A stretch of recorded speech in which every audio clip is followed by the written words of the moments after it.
Welcome once again to Lehto's Law. Here's Steve Lehto. Did a story not so long ago about Charter getting hit with a multi-billion-dollar judgment, verdict, by a jury in a case. And the question, of course, was could they pay it? And would they pay it, or would they appeal? Or would that number get knocked down by the trial court? Because the number was just so insanely huge. It was large. One of the biggest verdicts I've ever heard of in a case of that nature. And so the story broke a couple days ago that Charter has settled with the family of the victim in the case, saying that their insurance will cover it. And interestingly, there's been a lot of backlash to that on the internet. People saying that's not fair. They're using insurance to pay for that? They won't pay anything? That's what insurance is for. If you've got insurance, you use it. And when you sue somebody, you hope they have insurance that covers it, because that way you get paid. So the settlement will apparently be about $262 million, but it won't cost Charter anything due to insurance. So Ars Technica wrote the story. Milos and Vinny both sent it to me. John Brodkin wrote the article.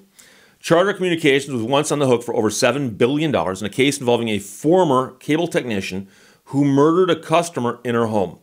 Charter is now on the verge of settling the lawsuit for a little bit less than $262 million, an amount that will apparently be fully covered by their insurers. So they've got pretty good insurance to cover that. Dallas County Court jury last year ordered Charter to pay the victim's family $7 billion in punitive damages and $337 million in compensatory damages.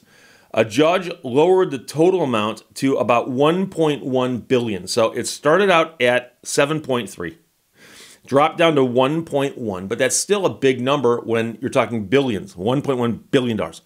So Charter said it would appeal that judgment, and the sides, of course, decided to sit down and try to settle the case before running through an expensive and lengthy appeal. The family apparently opted to settle instead of risking an appeal that would drag out the case longer and potentially result in lower damages or an overturned verdict. And that could happen. So you never know what's going to happen with these gigantic awards on appeal. Charter described the results of settlement talks in a Securities and Exchange Commission filing on Friday. So that's apparently how word got out on this. The SEC governs corporations. And so when corporations do things, they've often got to file reports regarding the money that they spend or the money they make.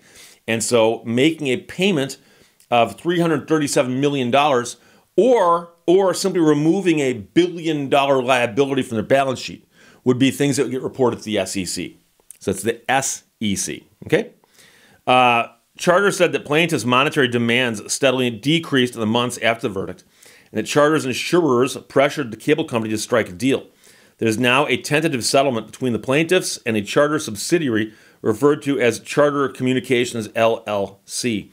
On January 11th of this year, and after issuing a series of decreasing settlement demands over several months, the plaintiffs issued a new lower settlement demand to that company and its insurers. And then on January 18th, plaintiffs filed a notice of remittiture with the court to further reduce the judgment to $262 million, comprised of $87 in actual damages and $175 in punitive damages. Those are millions of dollars. I'll get that in a second. I know what you're going to ask. On January 24th, and upon the insistence and demand of its insurers, the company reached a tentative settlement of this lawsuit at an amount substantially less than the reduced judgment and within the insurance coverage range. Remittiture is when a court looks at a verdict and says, the verdict is okay. In other words, they found for the right people, but the amount is too much, and the court can reduce the amount on its own.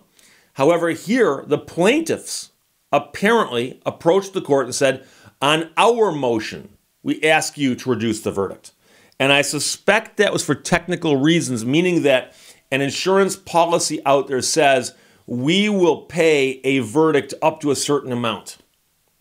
And if it's worded just right, it might not pay for a verdict of a larger amount, nor for a portion of a verdict of a larger amount. So if they filed a remittiture with working with the defendants on this for an amount that they knew that the insurance would cover, that would explain it, because I've never heard in my life of a plaintiff seeking to reduce a judgment in a case. I've never heard of that. When I get a judgment, it's always as much as we can get, and it's the other side's who want to knock it down. So in the event the settlement is not ultimately finalized, the company will continue to vigorously defend this lawsuit, including pursuing all available appeals. Their filing also said. Charter said it previously posted a $25 million bond to stay the judgment pending appeals. And that's interesting because a lot of times to appeal a case, you're required to post a bond larger than the verdict amount. However, posting a bond of over $1 billion might be a difficult thing to do for many entities. So you'll recall that, if you recall this, Gawker Media, what used to be the parent company of, like, say, Jalopnik. I wrote articles for them. They got sued by Hulk Hogan, and Hulk Hogan got a gigantic verdict against them. And they were convinced that they could win that on appeal. But to appeal it, they would have to post a bond, and they didn't have the ability to post the bond because the verdict was so large. And this $25 million bond here for $1 billion case actually seems to be a little bit of a sweetheart deal, but I don't know exactly how that works in Texas. A light reading article about the Charter filing quoted a New Street research analyst as writing that the settlement amount is within Charter's insurance coverage and shouldn't cost Charter anything. This settlement should reduce any overhang there might have been on the stock due to the lawsuit. Charter is the second biggest cable company in the U.S., reported revenue of $54 billion and net income of $5.1 billion in 2022.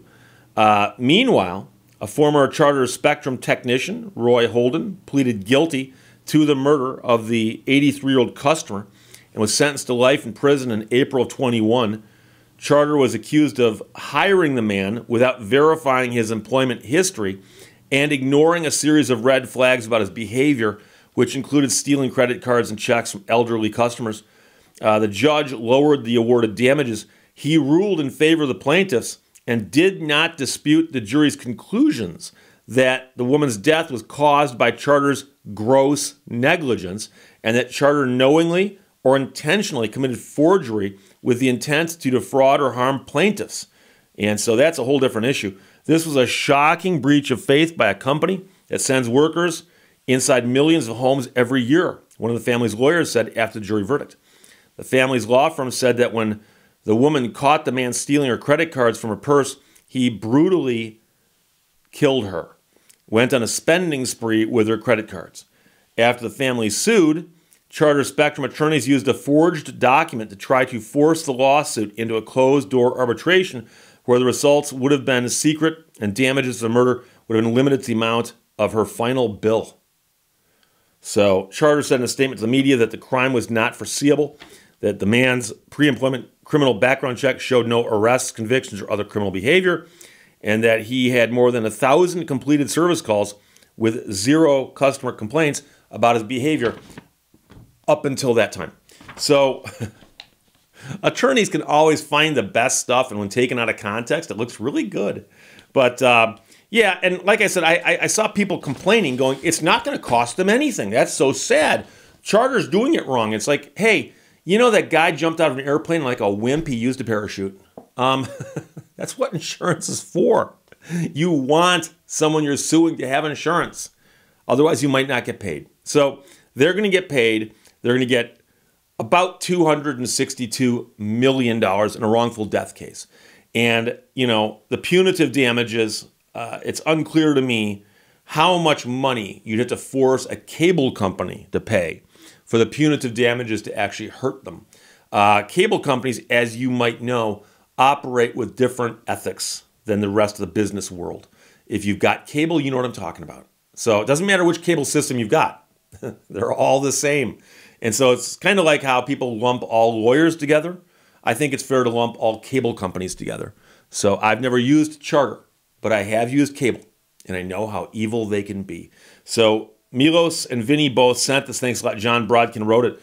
But the Charter lawsuit appears to have settled. Not officially yet, but it looks like all the dominoes are in place and looks like it'll happen. Ars Technica published it. John Brodkin wrote it. Thanks a lot. Great story. Questions or comments, put them below. Let's talk to you later. Bye-bye. Thank you for watching Lehto's Law. Working hard and working smart sometimes can be two different things.